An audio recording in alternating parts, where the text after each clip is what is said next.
Now third application is identification of enantiomer, diastereomer and homomers. Homomer is identical compound. तो RS configuration से आप enantiomer, diastereomer और होमोमर की भी पहचान कर सकते हैं। कुछ कंपाउंड्स आपको दिए जाए जैसे ये कि दिस इज CH3,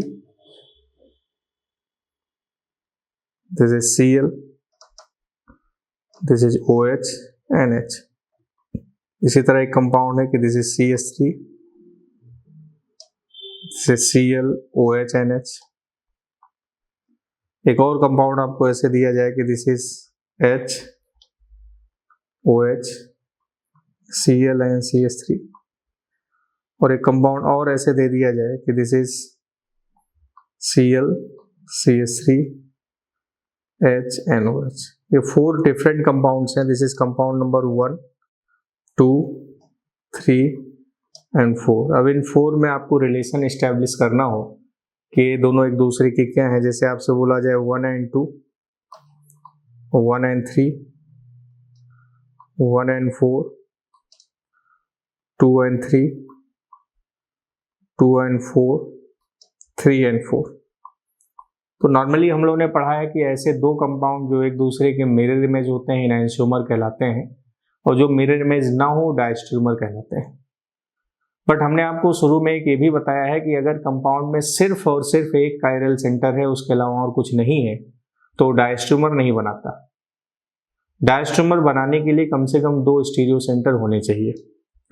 तो जैसे 1 and 2 कंप्लीट मिरर इमेज है, तो 1 and 2 आर एनांशियोमर, उसको हम आरएस कॉन्फ़िगरेशन से देखेंगे। बट 1 and 3 आपको मिरर इमेज नहीं दिख रहे हैं, तो आप बोलेंगे कि 1 and 3 डायस्टेरियोमर हैं।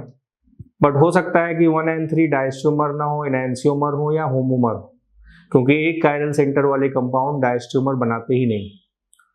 अब 1 and 3 में रिलेशन कैसे निकालेंगे उसको मैं भी डिस्कस कर रहा हूँ। अगर कंपाउंड 1 में हम आरएस कॉन्फ़िगरेशन लेना हो, इसकी प्रायोरिटी 1, इसकी प्रायोरिटी 2 और ये 3 और ये 4, तो 1, 2, 3 क्लॉकवाइज। अब इसका कॉन्फ़िगरेशन R आ जाएगा क्योंकि फोर्थ ग्रुप वर्टिकल लाइन पे ही है। Now this is 1, this is 2, this is 3 and 4, तो 1, 2, 3 एंटी क्लॉकवाइज, तो इसका कॉन्फ़िगरेशन S आ जाएगा। इसकी प्रायोरिटी 3 थी।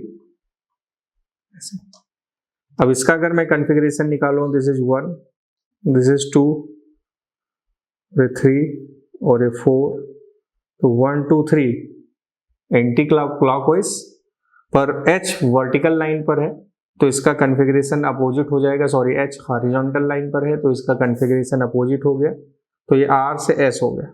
Now this is S। Now अगर इसका कॉन्फ़िगरेशन निकालें तो now this is 1, 2, 3 and 4, 1, 2, 3 anti clockwise S, और फोर्थ ग्रुप वर्टिकल लाइन पर, सॉरी हॉरिजॉन्टल लाइन पर है, तो इसका कॉन्फ़िगरेशन S से R हो जाएगा। आगे अब आप देखिए 1 and 2 के कॉन्फ़िगरेशन, अगर कॉन्फ़िगरेशन अपोजिट है तो एनांशियोमर, अगर कॉन्फ़िगरेशन सेम है तो होमोमर। तो 1 and 2 के कॉन्फ़िगरेशन अपोजिट है एनांशियोमर, 1 and 3 के भी अपोजिट है तो 1 and 3 एनांशियोमर, 1 and 4 के कॉन्फ़िगरेशन सेम है, this is होमोमर।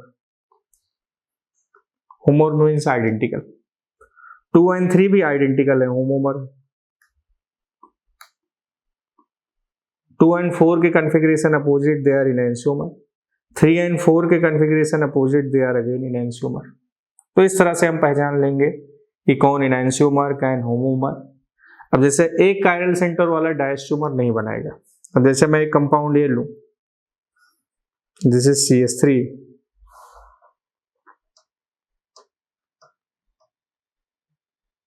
this is H, this one is Br and this is NH2। ये कंपाउंड ये है कि दिस इज CH3, NH2,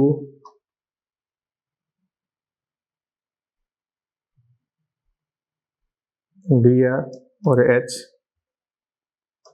ऐसे। और एक मैं ऐसा ले लूं कि दिस वन इज CH3,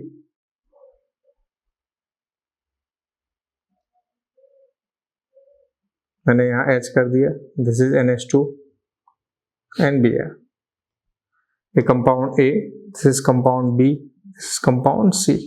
अब इसमें रिलेशन बताना है कि ए एंड बी में क्या रिलेशन है, ए एंड सी में क्या रिलेशन है और बी एंड सी में क्या रिलेशन है। नाउ इसकी प्रायोरिटी 1, ये 2 और ये 3 और ये 4, फोर्थ ग्रुप डैश लाइन पर ही है, तो दिस इज 1 2 3 क्लॉकवाइज, तो इसका कन्फिग्रेशन आर आ गया। नाउ अगेन दिस इज 1, ये 2 और ये 3 और ये 4, तो 1 2 3 एंटी क्लॉकवाइज, तो इसका कन्फिग्रेशन एस आ गया। अब अगर फोर्थ ग्रुप डैश लाइन पर नहीं है तो कॉन्फ़िगरेशन निकालने के लिए बेहतर तरीका है कि हम इसको 3D में 2D में बदल दें। तो हमने 2D में कन्वर्ट करने का तरीका भी आपको बताया था। वर्टिकल लाइन को, डैश लाइन को वर्टिकल में टॉप पे कर देंगे, सबसे ऊपर चला गया NH2, सबसे नीचे आ गया Br। अब H अपने को राइट साइड में दिख रहा है तो इसको मैं हॉरिजॉन्टल में राइट साइड में लिख दूंगा, तो CH3 अपने आप H अब हॉरिजॉन्टल में लेफ्ट साइड में आ जाएगा, तो CH3 हॉरिजॉन्टल में राइट साइड में चला जाएगा। ये अपने को किधर दिख रहा था, लेफ्ट साइड में, तो हमने इसको यहाँ लेफ्ट साइड में कर दिया। अब इसका कॉन्फ़िगरेशन निकालते हैं। नाउ दिस इज 1, ये 2 और ये 3 और ये 4, तो 1 2 3 क्लॉकवाइज ऐसे। अब ये R है, पर फोर्थ ग्रुप आप देखिए कि किस लाइन पर है, vertical line, sorry horizontal line पर, फोर्थ ग्रुप हॉरिजॉन्टल लाइन पर, तो कॉन्फ़िगरेशन रिवर्स कर देंगे, इसका कॉन्फ़िगरेशन S हो जाएगा। अब देखें 1 है, A एंड B एक दूसरे के एनांसियोमर हो गए, A एंड C भी एक दूसरे के एनांसियोमर हो गए, और B and C they are the homomer right now, homomer हो गए। तो इस तरह से हम पता लगा लेंगे कि कौन एनांसियोमर कैन होमोमर। अगर कंपाउंड में कायरल सेंटर 2 हैं तो वहां डायस्ट्रोमर बन सकता है। जैसे अगर मैं ऐसे आपको समझाने के लिए बताऊं, ये कंपाउंड है जिसमें 2 कायरल सेंटर है, इस कंपाउंड में भी 2 कायरल सेंटर है, और एक तीसरा कंपाउंड है उसमें भी 2 कायरल सेंटर है। अगर इसका कॉन्फ़िगरेशन R है और इसका S है, सब पर ग्रुप सेम है, यहाँ पर S है और ये R है, इसका भी कॉन्फ़िगरेशन R है और इसका भी कॉन्फ़िगरेशन R है, तो ये दोनों तो एक दूसरे के एनांसियोमर हो गए क्योंकि कॉन्फ़िगरेशन अपोजिट हो गया। बट अब ये दोनों एक दूसरे के डायस्टेरियोमर हो जाएंगे। आप देखिए S से R अपोजिट हो गया, बट ये R से R है, ये S से R अपोजिट हो गया, बट ये R से R है, एक सेम है एक अपोजिट है, तो ना एनांसियोमर है ना होमोमर है, तो ये डायस्टेरियोमर हो जाएंगे। एनांसियोमर तब होगा जब सारे अपोजिट हो जाएंगे, S से R और ये भी R से S हो जाना चाहिए, बट R का R ही है। और फर्स्ट और 3 में अगर रिलेशन स्टेब्लिश करना हो तो अगेन दे आर डायस्टेरियोमर। आप देखिए ये R से R में ही है और ये S से R में, एक सेम है एक अपोजिट है, तो ना होमोमर है ना एनांसियोमर है, दे आर डायस्टेरियोमर। अगर सभी कायरल सेंटर्स के कॉन्फ़िगरेशन अपोजिट हो जाए तो एनांसियोमर, सभी के सेम हो तो होमोमर, कुछ के सेम हो कुछ के अपोजिट हो तो दे आर डायस्टेरियोमर। उसको एक एग्जांपल से डिस्कस करते हैं। मैं 4 डिफरेंट कंपाउंड्स लेता हूं कि this one is CH3, this is H OH, this is H Cl and CH3, this one is CH3, this is OH NH, this is Cl H and CH3। एक तीसरा compound मैं ले लूं कि this one is this is OH H and this is H CH3 and Cl, और एक fourth compound में ले लिया ऐसे कि this one is CH3 H OH and this is Cl H and CH3। now this is compound A, this is compound B, this is compound C and this is compound D। अब हमें A B C D में relation establish करना है। सारे group same है, सब में इस कायरल सेंटर वाले ग्रुप सेम है और इस कायरल सेंटर वाले ग्रुप सेम है, चारों के चारों आइसोमर्स हैं। Now we have to find कि एनांसियोमर है कि डायस्टेरियोमर है कि होमोमर है। A और B अपने को कंप्लीट मिरर इमेज दिख रहे हैं, तो A और B हम बोल सकते हैं कि एनांसियोमर है। बट जो मिरर इमेज नहीं दिख रहे हैं हम उनमें ये आसानी से नहीं बोल सकते कि वो इनैंशियोमर नहीं है या डायस्टेरियोमर है। हो सकता है वो आइडेंटिकल हो सकता है वो इनैंशियोमर भी हो। इसको एक्सप्लेन करने के लिए हम आरएस कन्फिग्रेशन यूज करते हैं। अब मैं सबका आरएस कन्फिग्रेशन निकालता हूं। नाउ इसकी प्रायोरिटी 1, इसकी प्रायोरिटी 2, ये 3, ये 4, तो 1 2 3 क्लॉकवाइज पर फोर्थ ग्रुप आप देखिए कि हॉरिजॉन्टल लाइन पर है तो इसका कन्फिग्रेशन एस हो जाएगा। उसी तरह से यहां पर अगर देखें इसकी प्रायोरिटी 1, ये 2, ये 3 और ये 4, 1 2 3 एस, फोर्थ ग्रुप आप देखिए कि हॉरिजॉन्टल लाइन पर है तो एस से आर आ गया। अगेन दिस इज 1, ये 2, ये 3 और ये 4, तो 1 2 3 एस, एस से आर हो गया क्योंकि फोर्थ ग्रुप इस दूसरी लाइन पर है, हॉरिजॉन्टल लाइन पर है। नाउ दिस इज 1 2 3 एंड 4, तो 1 2 3 क्लॉकवाइज आर, पर आर से अब एस हो जाएगा क्योंकि फोर्थ ग्रुप हॉरिजॉन्टल लाइन पर है। अगेन दिस इज 1 2 3 4, तो 1 2 3 एंटी क्लॉकवाइज एस, पर फोर्थ यहां पर है तो एस से आर हो गए। Now again this is 1 2 3 and 4, fourth group यहाँ ऑलरेडी वर्टिकल लाइन पर है तो हमें कॉन्फ़िगरेशन चेंज करने की जरूरत नहीं है। तो 1 2 3 एंटी क्लॉकवाइज, तो इसका कॉन्फ़िगरेशन एस हो जाएगा। इसको हमने एस से ही लिख दिया। Again now this is 1, this is 2, this is 3 and 4, तो 1 2 3 आर से एस हो जाएगा अभी। And this is now 1 2 3 and 4, तो 1 2 3 क्लॉकवाइज अभी आर से एस हो जाएगा। अब आप देखें ए और बी, ए और बी के कॉन्फ़िगरेशन एग्जैक्ट अपोजिट हैं तो इनैंशियोमर हो गए। ए एंड सी, ए और सी के भी कॉन्फ़िगरेशन अपोजिट हैं तो वो भी इनैंशियोमर हो गए। A and D, A and D में एक का कॉन्फ़िगरेशन सेम है, यहां आप देखिए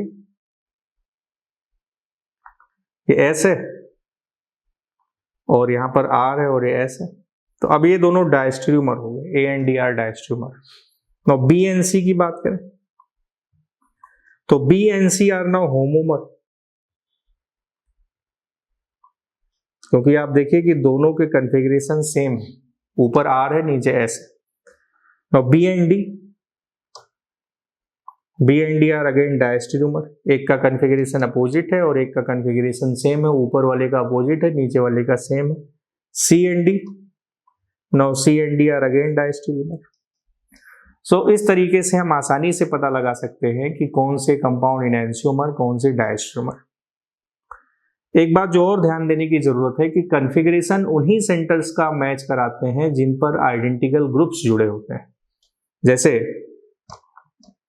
this is CH3 H OH, this is H Br and CH3, और एक कंपाउंड ये दिया गया कि this one is CH3, this is H Br, this is H OH and CH3। तो अगर आपसे बोला जाए कि दोनों में क्या रिलेशन है तो नो इसकी प्रायोरिटी अगर इस सेंटर का कॉन्फ़िगरेशन निकालें, this is 1, this is 2 and this is 3 and 4। Now this is 1 2 3 R, R से अभी एस हो जाएगा क्योंकि कॉन्फ़िगरेशन फोर्थ ग्रुप आप देखिए यहाँ पर हॉरिजॉन्टल लाइन पर, फोर्थ ग्रुप हॉरिजॉन्टल पर कॉन्फ़िगरेशन रिवर्स कर देंगे। नाउ दिस इज 1, 2 और ये 3 और ये 4, 1 2 3 एंटी क्लॉकवाइज एस से आर आ जाएगा। उसी तरह आप यहां देखें इसकी प्रायोरिटी 1, ये नीचे 2 और ये 3 और ये 4, तो 1 2 3 anti clockwise, sorry clockwise R, अब आर से एस हो जाएगा क्योंकि फोर्थ ग्रुप हॉरिजॉन्टल लाइन पर है। नाउ दिस इज 1, ये 2, ये 3 और ये 4, again fourth group horizontal line पर 1 2 3 एंटी क्लॉकवाइज एस, एस से आर हो गए। Now these two compounds are enantiomer, ये दोनों एक दूसरे के इनैंशियोमर हैं। अब आप कहेंगे ये तो एस से एस है या आर से आर है तो आइडेंटिकल होना चाहिए, होमोमर होना चाहिए, बट मैं इनैंशियोमर बोल रहा हूँ। ये इनैंशियोमर इसलिए है क्योंकि कॉन्फ़िगरेशन हम वहां का मैच कराएंगे जहां आइडेंटिकल ग्रुप जुड़े हैं। मींस इसका कॉन्फ़िगरेशन इसके साथ मैच होगा क्योंकि यहाँ आइडेंटिकल ग्रुप देखिए H Br और CH3, H Br और CH3, और इसका कॉन्फ़िगरेशन हम इससे मैच कराएंगे क्योंकि यहाँ आइडेंटिकल ग्रुप्स हैं। H OH एंड CH3, यहाँ भी देखिए H OH एंड CH3। तो कॉन्फ़िगरेशन हम उन सेंटर्स का मैच कराएंगे जहां आइडेंटिकल ग्रुप जुड़े होंगे। अगर मैं इस कंपाउंड का IUPAC नॉमेनक्लेचर करूं तो ये carbon number 1, this is carbon number 2, ये 3 और ये 4, तो इसका नाम होगा 3-bromo-2-butanol। तो कार्बन नंबर 2 का कॉन्फ़िगरेशन S है और 3 का कॉन्फ़िगरेशन R, और इसमें हम नॉमेनक्लेचर की काउंटिंग करें, RS कॉन्फ़िगरेशन की नहीं, नॉमेनक्लेचर की, तो काउंटिंग यहाँ से 1 2 3 एंड 4, तो 2 का कॉन्फ़िगरेशन R होगा और 3 का S होगा। अब देखिए 2 का कॉन्फ़िगरेशन 2S, यहाँ 2R। अब आप देखिए यहाँ पर 3R और 3S अपोजिट हो गए तो दे आर इनैंशियोमर। और इससे पहले मैंने आपको बता रखा है कि जो मीजो कंपाउंड्स होते हैं उनके जो मिरर इमेज होते हैं वो आइडेंटिकल कहलाते हैं, क्योंकि मीजो कंपाउंड का नेट रोटेशन 0 होगा तो उनके मिरर इमेज का भी नेट रोटेशन 0 होगा, तो वो इनैंशियोमर ना कहला के आइडेंटिकल कंपाउंड कहलाते हैं। जैसे अगर एक कंपाउंड ये दे दिया गया कि this is CH3 HCl HCl CH3, और एक दूसरा कंपाउंड की this is CH3 Cl H Cl H CH3, तो these two are homomers, they are not enantiomer, क्योंकि इसमें भी प्लेन ऑफ सिमेट्री है और इस कंपाउंड में भी प्लेन ऑफ सिमेट्री है। इसका नेट रोटेशन थीटा 0 होगा, इसका भी थीटा 0 होगा, यानी दोनों मीजो कंपाउंड और मीजो कंपाउंड के मिरर इमेज आइडेंटिकल होते हैं, होमोमर कहलाते हैं।